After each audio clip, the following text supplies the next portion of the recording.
Le 18-20, Julien Bugier. Et notre invité ce soir à 18h20, il est l'un des économistes français les plus écoutés, professeur à la Paris School of Economics. Bonsoir Daniel Cohen. Bonsoir. Merci d'être avec nous dans Europe Soir pour évoquer donc cet accord historique en vue d'une réforme fiscale mondiale. L'idée est simple, fixer un taux d'imposition minimum d'au moins 15% dans chaque pays. D'abord, est-ce que vous estimez que c'est une révolution comme cela a été dit ? Oui, c'est une révolution. Moins pour le chiffre lui-même qui reste bas, mais par le protocole qui a été atteint. C'est en effet unique que la coopération internationale permette tout simplement aux grands pays du G20 de s'entendre sur une fiscalité à minimale. Oui. Alors que l'Europe, par exemple, n'y est jamais parvenue en son propre sein. Donc c'est aussi une formidable leçon de modestie pour l'Europe et à l'échelle du monde, c'est une rupture, c'est indiscutable. Alors il y a ça et puis il y a les droits d'imposition de 20% des bénéfices des plus grandes multinationales qui seront donc répartis différemment entre les pays. Est-ce qu'on peut dire que c'est clairement une mesure anti-Google, anti-Amazon et anti-autres géants du numérique ? Oui, c'est une mesure qui est une réponse à la taxe GAFA que les Français avaient mise en place, puisque pour la première fois, là encore, les profits seront affectés à des pays indépendamment de la question de savoir s'il y a de la main-d'œuvre, de la valeur ajoutée créée dans ces pays eux-mêmes, mais simplement à proportion des ventes qui sont réalisées. Donc là aussi, c'est une rupture, c'est nouveau. Mais donc, là encore, c'est sur des bases qui restent très très faibles. Pour être tout à fait clair, ça veut dire que ces multinationales ne pourront plus faire des bénéfices dans un pays et payer leur imposition dans un autre où le taux serait nettement inférieur. On pense à l'Irlande par exemple, on pense aux paradis fiscaux. Alors oui, pour la première chose déjà, pour la base des 15%, c'est exactement ça. C'est une manière très efficace d'éradiquer les paradis fiscaux, puisque si une entreprise domicilie dans des paradis fiscaux ses profits et qu'elle ne paie rien, eh bien le pays où cette multinationale est enregistrée aura le droit de collecter 15% sur les profits réalisés dans les paradis fiscaux. C'est-à-dire qu'on aura le droit de se substituer aux paradis fiscaux pour prélever l'impôt. Donc oui, ça c'est une mesure très efficace pour éradiquer les paradis fiscaux qui vont normalement disparaître parce qu'il n'y a plus aucun intérêt à s'y domicilier. À ceci près, Daniel Cohen, que vous évoquiez un seuil relativement bas, c'est vrai que cette taxation de l'ordre de 15%, quand on regarde un petit peu dans le détail, en réalité c'est déjà la taxation à peu de choses près en Suisse ou en Irlande. Donc quand on dit la fin des paradis fiscaux, c'est c'est une intention, mais dans la réalité, est-ce que ça sera le cas ? Question. Voilà, exactement. C'est la fin des paradis fiscaux au sens les Caïmans, les Bahamas, etc. Oui, là, de ce point de vue-là, il n'y a pas de doute possible. Mais en effet, vous avez tout à fait raison de le souligner. En Irlande, on est à 12,5, donc on n'est pas très loin. En fait, il n'y a que 3 pays dans le groupe des pays riches, avancés, où les taux de fiscalité sont inférieurs à 15%. Il y a l'Irlande, le Chili et la Hongrie. Donc vous voyez que c'est tellement bas qu'en réalité, il n'y a pas grand monde. Mais c'est une bonne mesure contre les Caïmans, les Bahamas. Ça reste très, très symbolique pour des pays comme l'Irlande qui, en effet, ont construit leur compétitivité sur une fiscalité basse. Alors, bonne opération également, Daniel Cohen, pour la France, puisque le ministre de l'économie, Bruno Le Maire, dit que ça pourrait rapporter 500 millions de plus à la France. La taxe GAFA que Paris avait mis en place un peu dans son coin, jusqu'à ce que cet accord soit trouvé, c'était 300 millions d'euros à peu près par an. Donc là aussi, bonne opération pour les finances de l'État. Oui, c'est une bonne opération pour les finances publiques. Surtout, la France est en conflit avec les États-Unis qui pouvaient dégénérer à cause de cette taxe GAFA. C'est beaucoup mieux qu'à l'échelle de l'ensemble des pays, on s'entende sur la manière de taxer ces géants.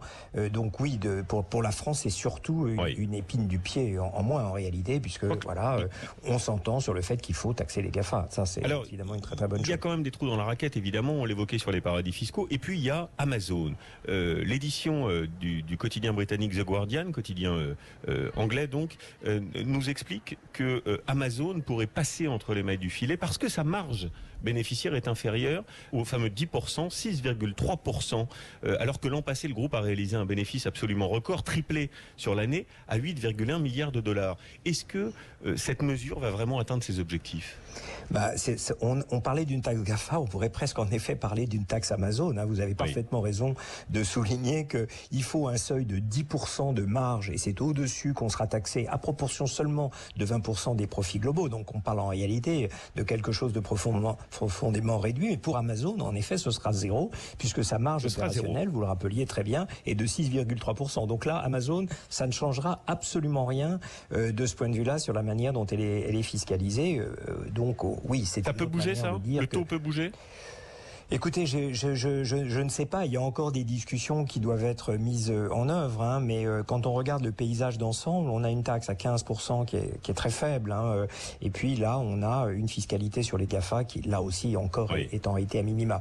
Donc on voit bien que les chefs de gouvernement ont voulu un accord, et puis qu'ils laissent sans doute à plus tard la façon de relever les taux. Mais l'économiste Gabriel Zucman, qui a beaucoup réfléchi à ça, a quand même rappelé quelques ordres de grandeur. Avec une taxe à 15%, l'Europe va gagner 50 milliards, ce qui n'est pas rien, bien entendu.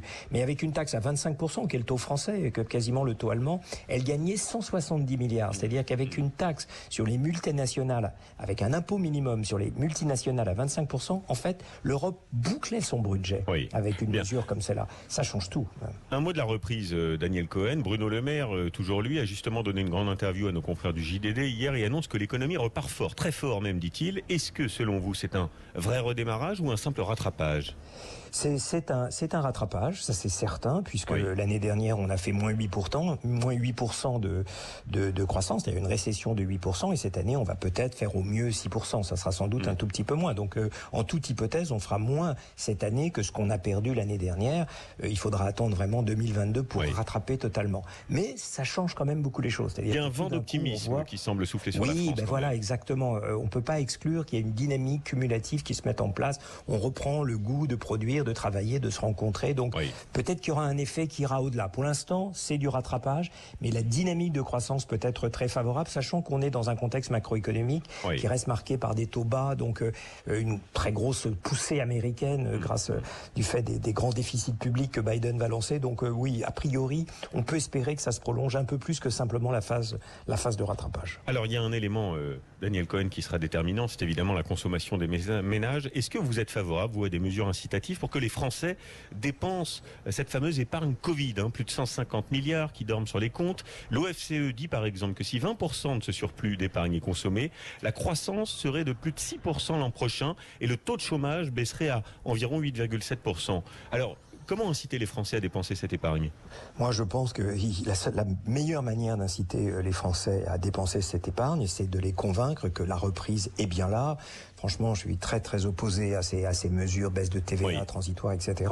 Ils vont dépenser, c'est certain. C'est pas une épargne voulue, c'est une épargne subie, c'est une épargne imposée par la situation, pourvu que la confiance revienne. Et encore une fois, un dernier mot, Daniel Cohen, il nous reste quelques secondes. La réforme des retraites, il faut la maintenir ou il faut l'annuler et l'amender ? Écoutez, c'est très politique, donc on n'est plus dans l'économie là, on est dans la question de savoir si ce gouvernement, ce président veut aller aux élections avec une mesure forte qui montre sa volonté à réformer, mais honnêtement, c'est comme la réforme du chômage, c'est pas le moment, on veut justement restaurer la confiance, on va pas recommencer des conflits sociaux qui ne sont pas de saison aujourd'hui. Message entendu, merci infiniment.